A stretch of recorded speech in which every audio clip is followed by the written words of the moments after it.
Students देखिए, ये video अपनी एक्सरसाइज 1.2 के लिए पार्ट 2 है।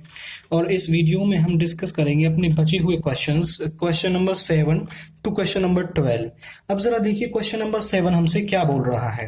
क्वेश्चन नंबर बोल रहा है हमसे, show that the relation R is equals to AB such that AB belongs to Z and A plus B is an even। क्या बोल रहा है हमसे कि जो AB है वो इंटीजर है और A प्लस B क्या है, एक इवन नंबर है। ये इसे हमें एक इक्विवेलेंस रिलेशन प्रूव करना है। तो जरा देखिए, हम सबसे पहले रिफ्लेक्सिव वाली कंडीशन लगाएंगे। रिफ्लेक्सिव वाली कंडीशन क्या कहती है हमसे, देखिए हमने मान लिया कोई ये अपना Z सेट दे रखा है for any A belongs to Z। A क्या करता है, Z से बिलोंग करता है। तो हम इसमें क्या करेंगे, कंडीशन लगाएंगे भाई A प्लस B क्या है, इवन है। तो रिफ्लेक्सिव के लिए क्या होता है, A प्लस ए टाइप का एलिमेंट चाहिए, तो इन दोनों का सम क्या आना चाहिए, इवन आना चाहिए। तो हम बोलेंगे यहाँ पर A plus A is equal to 2A, मतलब मल्टीपल ऑफ 2। और 2 का मल्टीपल क्या होता है, एक इवन नंबर होता है। तो यहां पर क्या होगा, which is an even number, which is an even number.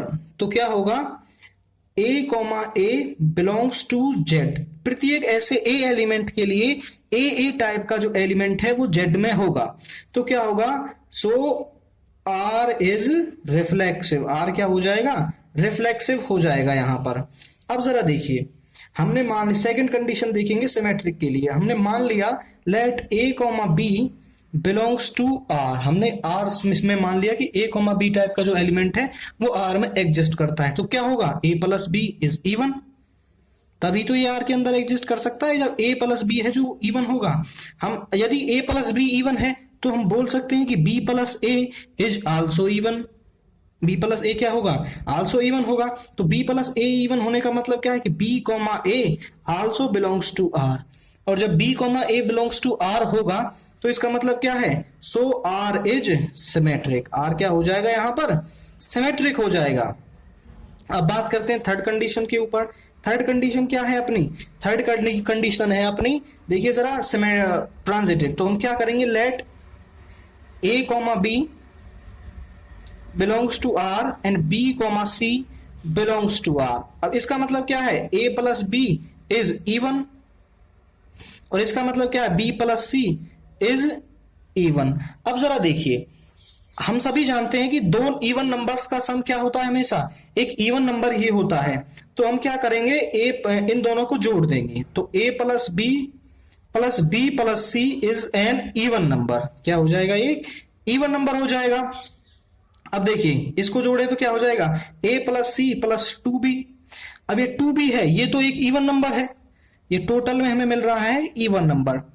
अब जरा देखिए ये 2B क्या है, ये एक इवन नंबर होगा क्योंकि मल्टीपल ऑफ 2 है। तो इसमें जुड़ने वाली टर्म भी इवन होगी, तभी तो टोटल टर्म इवन मिलेगी हमें। यदि ये इवन है, ये इवन है, तभी हमें टोटल टर्म इवन मिलेगी। तो क्या हो जाएगा यहां से, A plus C is an even number. तो क्या हो जाएगा यहां से, A comma C belongs to R, so R is transitive. R transitive हो गया यहां पर। अब देखिए R क्या है, रिफ्लेक्सिव भी है, सिमेट्रिक भी है और ट्रांजिटिव भी है। तो क्या हो जाएगा, एक इक्विवेलेंस रिलेशन हो जाएगा। आई होप आपको क्वेश्चन समझ में आया होगा।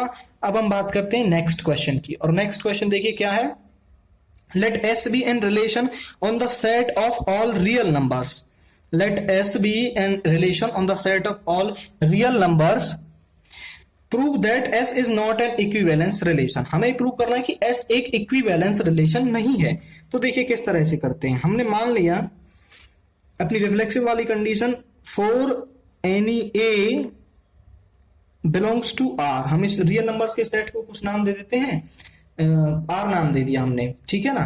तो हमने मान लिया इसके A बिलोंग्स टू R नहीं, 1 बिलोंग्स टू R है, इसमें 1 बिलोंग्स टू R हो गया। कंडीशन लगाते हैं, 1 का स्क्वायर प्लस 1 का square is just 1, 1 plus 1 is 1 और 2 इज नॉट इक्वल टू 1। यहाँ पर जो 2 है वो नॉट इक्वल टू 1 होगा। तो मतलब क्या है, A 1 comma 1 does not belongs to R, और 1 1 टाइप का एलिमेंट इसके अंदर नहीं है। So R is not reflexive. क्या हो जाएगा, R रिफ्लेक्सिव नहीं होगा। अब देखिए आपको आगे बढ़ने की भी जरूरत नहीं है, आप यहीं पे बोल देंगे कि R एक इक्विवेलेंस रिलेशन नहीं है। R is not an equivalence relation.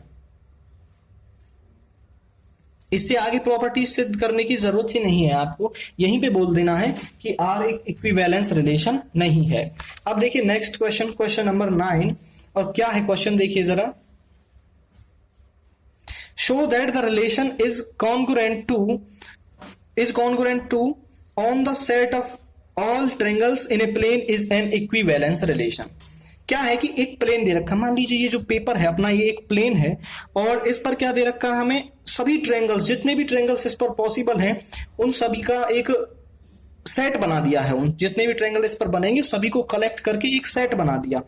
अब हम उस सेट को क्या नाम दे दें, हम उस सेट को कुछ नाम दे देते हैं। मान लिया जो let A be the set of all triangles, क्या है, सेट ऑफ ऑल ट्रायंगल्स, ये सभी ट्रायंगल्स का क्या है, सेट है।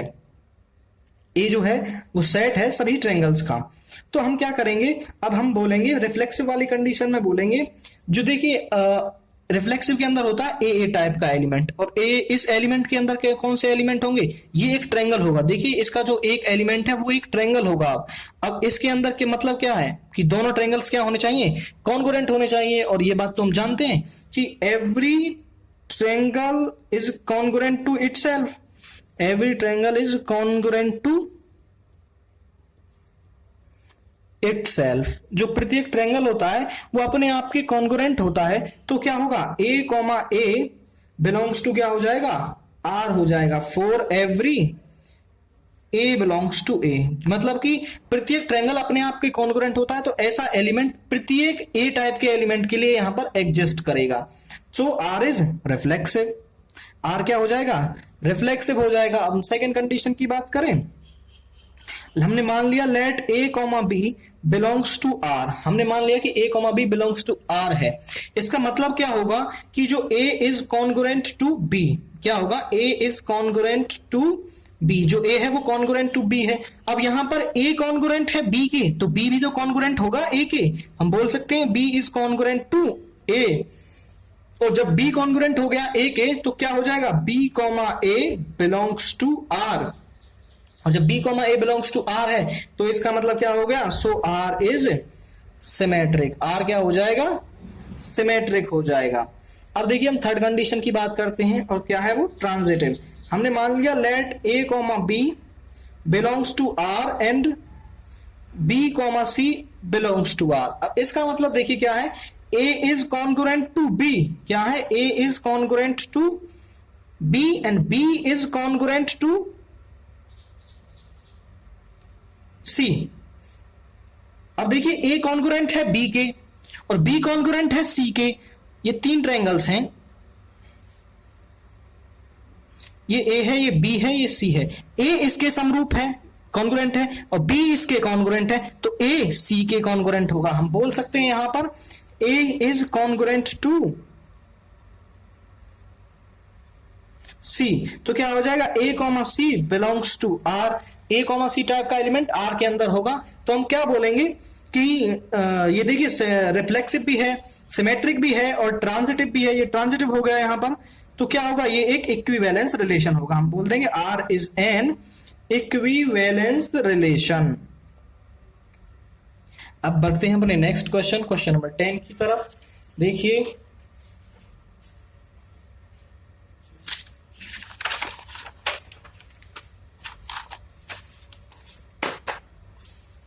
क्वेश्चन नंबर 10 क्या कह रहा है हमसे, देखिए जरा। Let F X to Y be a function, ये एक फंक्शन दे रखा है हमें, इसके अंदर आप यदि कोई एक्स वैल्यू डालेंगे तो हमें वाई मिलेगा। Be a function defined on relation R, R relation दे रखा है हमें, क्या, देखिए आर रिलेशन दे रखा है क्या, A B such that F A is equal to F B, F A किसके बराबर है, एफ बी के बराबर है। अब देखिए हम इसमें प्रूव करेंगे, हमें प्रूव करना है show that R is an equivalence relation. R क्या है, एक इक्विवेलेंस रिलेशन है, हमें ये प्रूव करना है। हमने मान लिया first for every A belongs to क्या सेट दे रखा है हमें, इसको कुछ नाम देना पड़ेगा। हमने देखिए एक, हम इस सेट का डोमेन का एलिमेंट लेंगे, यहां पर जो डोमेन है उससे हमने ए बिलोंग करवा दिया, इसमें करेंगे तो क्या होगा। अब देखिए कंडीशन होल्ड होनी चाहिए कि एफ अब इसके अंदर एलिमेंट होगा F A F A, F A के बराबर होता है,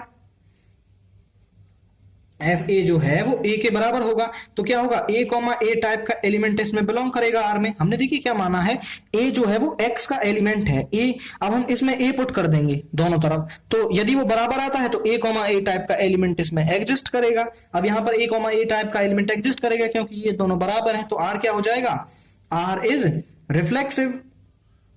अब सेकेंड वन देखिए क्या है, हमने मान लिया let A comma B belongs to R. अब A comma B belongs to R करने का मतलब क्या है कि जो एफ ए है वो बराबर है किसके, एफ बी के।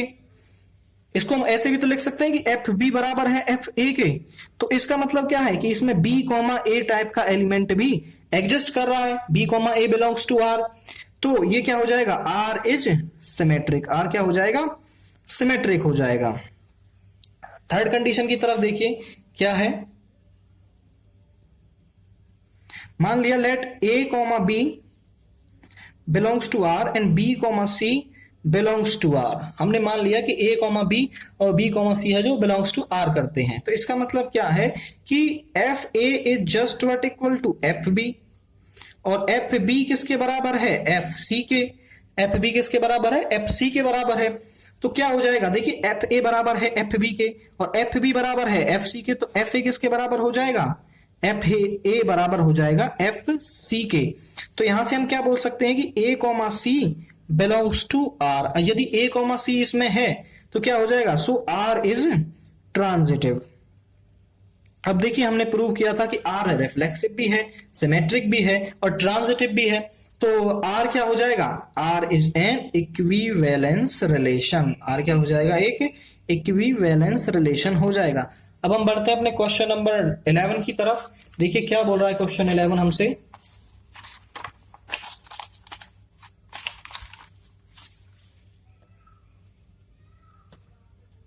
in n cross n show that the relation defined by AB CD if and only if AD is equals to BC is an equivalence relation। अब आपको इससे पहले एक छोटी सी चीज समझनी होगी।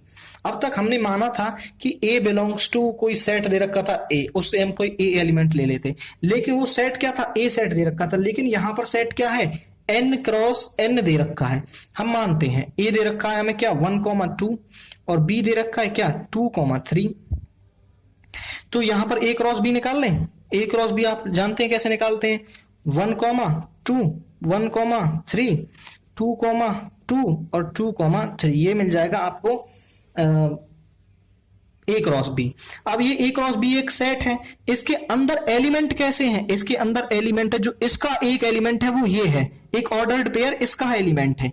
तो अब यहां पर जैसे हम यहां पर A मानते थे ना, यहां पर हम मानेंगे A comma A belongs to A, ऐसे एलिमेंट हमें इसके अंदर मानने होंगे, इसके अंदर एलिमेंट ऐसे हैं तो हम ऐसे एलिमेंट लेंगे। ये चीज आपको समझ में आई होगी।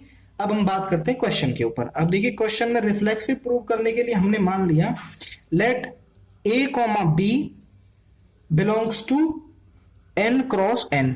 हमने एन क्रॉस एन सेट में से ए भी एक एलिमेंट ले लिया, ये ए की तरह है, ए भी है, ए कॉमा बी ले लिया हमने यहां पर। देखिए अब क्या है, इसमें कंडीशन लगाते हैं, A comma B is just what are related to, उसी से रिलेटेड होगा ए कॉमा बी। अब क्या कंडीशन है, देखिए ए की मल्टीप्लाई होती है लास्ट वाले से, इससे मल्टीप्लाई करेंगे तो क्या हो जाएगा A B is just equal to, और इसकी इससे मल्टीप्लाई, इसकी इससे कर देंगे बी ए, तो ए बी बराबर है बी ए के, मतलब जो ये रिलेशन है ये बिल्कुल सही है। तो क्या होगा, A comma B comma A comma B जो टाइप का एलिमेंट है वो किस में होगा, आर में होगा। देखिए यहां पर ये ए है, ये है, ये ऐसा है, A comma A belongs to R, उसकी जैसा है, लेकिन यहां पर जो एलिमेंट है वो ये है, ठीक है ना। तो देखिए हमने इसको प्रूव कर दिया। अब हम देखेंगे सिमेट्रिक वाली कंडीशन। हमने मान लिया क्या, let A comma B and R C comma D belongs to N cross N. हमने मान लिया कि भाई ए कॉमा बी और जो आर सी कॉमा डी ये एक एलिमेंट है ऐसा ए कॉमा बी टाइप का, हमने इसको मान लिया ये इसमें एग्जिस्ट करता है, या फिर इसको ऐसे बोल सकते हो आप, A comma B comma C comma D belongs to N cross N, इसमें एक एलिमेंट लाई करता है। तो कंडीशन क्या होगी, अगर ये एन क्रॉस एन का एलिमेंट है और ये रिलेशन में आएगा तो क्या होगा, AD is equal to what, BC। AD किसके बराबर हो जाएगा, BC के बराबर हो जाएगा। यहां से हम इसको ऐसा भी तो बोल सकते हैं, BC is just equal to AD, which implies that BC is equal to AD। अब हम इसको उल्टा कर दें, CB is equal to DA। हमने यहां पर एलिमेंट उल्टा कर दी। देखिए हम इसको उल्टा क्यों कर रहे हैं, हमें अगर इसको सिमेट्रिक बनाना है तो क्या होना चाहिए, इसमें देखिए C, D, A, B type का एलिमेंट इसमें R में होना चाहिए, तो हमें उसी रूप में इसको लाना है। अब देखिए ये बिल्कुल उसी रूप में आ गया है। यहां पर देखिए CB is equal to DA, क्या हो गया ऐसा ही। अगर ये इक्वल है तो क्या होगा, इसका मतलब C, D और A, B belongs to R हो जाएगा। और जैसे ही ये बिलोंग्स टू R हो जाएगा तो क्या होगा, इसका मतलब कि ये सिमेट्रिक हो जाएगा, ये हो जाएगा सिमेट्रिक। यहां पर ये क्या हो गया, सिमेट्रिक हो गया। आई होप ये आपको समझ में आया होगा। आप इसको बिलोंग्स टू R ना लिख के यहां पर लिखेंगे, क्या बोलेंगे, C, D is just R related to A, B। इसका मतलब वही है, लेकिन बिलोंग्स टू R भी आप चाहें तो लिख सकते हैं। यहां पर आप इसको ऐसे भी लिख सकते हैं। अब थर्ड वन देखेंगे, ट्रांजिटिव वाली कंडीशन क्या है। हमने मान लिया let A, B is just R related to C, D। देखिए वही चीज है, या तो हम ऐसे बोल दें कि A, B, C, D belongs to N cross N, या फिर वो उससे R रिलेटेड है। और हमने दूसरी मानेंगे, ये एक एलिमेंट हो गया, हम ऐसे ही तो मानते थे ट्रांजिटिव वाली केस में, कैसे कि let A, B belongs to R and B, C belongs to R। ये वाला एलिमेंट यहां पर सेम होता था। हमने एक तो ये हो गया, ये वाला पेयर तो ये हो गया। अब दूसरा वाला मानते हैं क्या है, C, D is R related to E, F। ये वाला हो गया यहां पर। अब देखिए ये इसमें अगर N R रिलेटेड है इससे तो क्या हो जाएगा, AD is just equal to BC, और यहां पर क्या हो जाएगा, CF is just equal to what, DE। CF किसके बराबर हो जाएगा, DE के। हम इन दोनों को मल्टीप्लाई कर देते हैं। अभी जब हम इन दोनों को मल्टीप्लाई करेंगे तो लेफ्ट हैंड साइड वाली टर्म्स लेफ्ट हैंड साइड में मल्टीप्लाई होंगी, और राइट हैंड साइड वाली टर्म्स राइट हैंड साइड में मल्टीप्लाई होंगी। तो यहां पर क्या हो जाएगा, AD CF is just equal to BC into DE। अब जो टर्म यहां पर कटती है उसको काट देंगे, जो बचेगी उसको हम यहां पर लिख देंगे। यहां से D से D कट जाएगा, C से C कट जाएगा, इसका मतलब क्या, AF is just equal to BE। अब देखिए ये कंडीशन किसकी है, ये है कंडीशन अपनी A, B, E, F। A, B is just R related to E, F। देखिए AF is just B is equal to B, तो ये कंडीशन सेटिस्फाई हो गई यहां पर। तो हम क्या बोलेंगे इसको, ये क्या हो जाएगा, ट्रांजिटिव हो जाएगा। अब देखिए ये सिमेट्रिक भी है, रिफ्लेक्सिव भी है और ट्रांजिटिव भी है, तो ये कैसा रिलेशन हो जाएगा, एक इक्विवेलेंस रिलेशन हो जाएगा। अब हम बात करते हैं क्वेश्चन नंबर 12 की, और जो बिल्कुल इसी तरह का क्वेश्चन है, आपको समझ में आ जाएगा इजीली। हम इसको देखते हैं कैसे। If R is an equivalence relation in N cross N defined by A, B are related to C, D, if and only if A plus D is equals to B plus C, show that R is an equivalence relation। देखिए वहां पर condition थी कि A B जो है C D से R related होगा, तो क्या था वहां पर, वो किसके बराबर था, AD बराबर BC के। तो यहां पर क्या है, A plus D is equal to B plus C, बस कंडीशन चेंज हुई है, चीज वही है। इसके अंदर भी एलिमेंट ऐसे ही होंगे, A, B belongs to N cross N, एक एलिमेंट ऐसा होगा इसके अंदर। तो हम करते हैं शुरू। देखिए क्या है, हमने मान लिया पहले रिफ्लेक्सिव के लिए क्या मान लिया कि for all A, B belongs to N cross N, ये एक एलिमेंट है इसका, N क्रॉस N में होगा, तो क्या होना चाहिए, A, B A plus B is just equal to B plus A, इसके बराबर है। देखिए अब हम इसमें रिलेशन लगाएं, ये क्या है, A plus B is just equal to B plus A, तो ये बिल्कुल सही बात है इसके लिए। तो क्या हो जाएगा, A, B is R related to A, B, ये सही बात है। इसमें रिफ्लेक्सिव वाली कंडीशन प्रूव हो जाएगी। देखिए जरा कैसे, हमें बताना है कि A plus B B plus A के बराबर है। हम इसको बोलेंगे यहां पर A plus B is just equal to क्या, B प्लस A है, तो ये वाली कंडीशन होती है, क्योंकि इसी से तो आता है A प्लस B और B प्लस A, तो ये वाली कंडीशन प्रूव हो जाएगी। तो क्या हो जाएगा, so A, B belongs to R, या फिर A, B is just what R related to A, B, ये हो जाएगा। So R is reflexive. बिल्कुल ऐसे ही करना है जैसे हमने पिछले वाला क्वेश्चन किया है। अब सेकंड वन कंडीशन देखिए क्या है। सेकंड कंडीशन हमने मान लिया A comma B C comma D belongs to N cross N. तो इनमें कंडीशन लगाएंगे, क्या होगी, A plus D is equal to B plus C, ये हो जाएगी। अब हम इसको उल्टा कर दें, B plus C is equal to A plus D. अभी भी बात नहीं बनी तो इसको लिख दें C plus B is equal to D plus A. देखिए हमें लाना क्या है कि इसमें C comma D A comma B type का एलिमेंट जो इसमें हो जाए आर में हो जाए, ठीक है ना। अब देखिए क्या है, अब यहां पर इसको देखें, C plus B is equal to D plus A, ये इसको सेटिस्फाई कर रहा है तो हम बोल देंगे C comma D is R related to A comma B.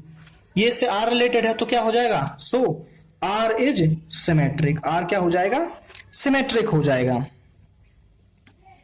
अब थर्ड कंडीशन देखिए क्या है, हमने मान लिया for all A comma B C comma D and E comma F belongs to N cross N. क्या है, देखिए ये यदि आर से बिलोंग करते हैं तो इसका मतलब क्या होगा, A plus D is equal to B plus C, और यहां पर क्या होगा, C plus F is equal to D plus E. अब सभी को ऐड कर देते हैं, फर्स्ट और सेकंड को क्या कर देते हैं, ऐड कर देते हैं। तो क्या हो जाएगा यहाँ पर A plus D C plus F is equal to B plus C plus D plus E.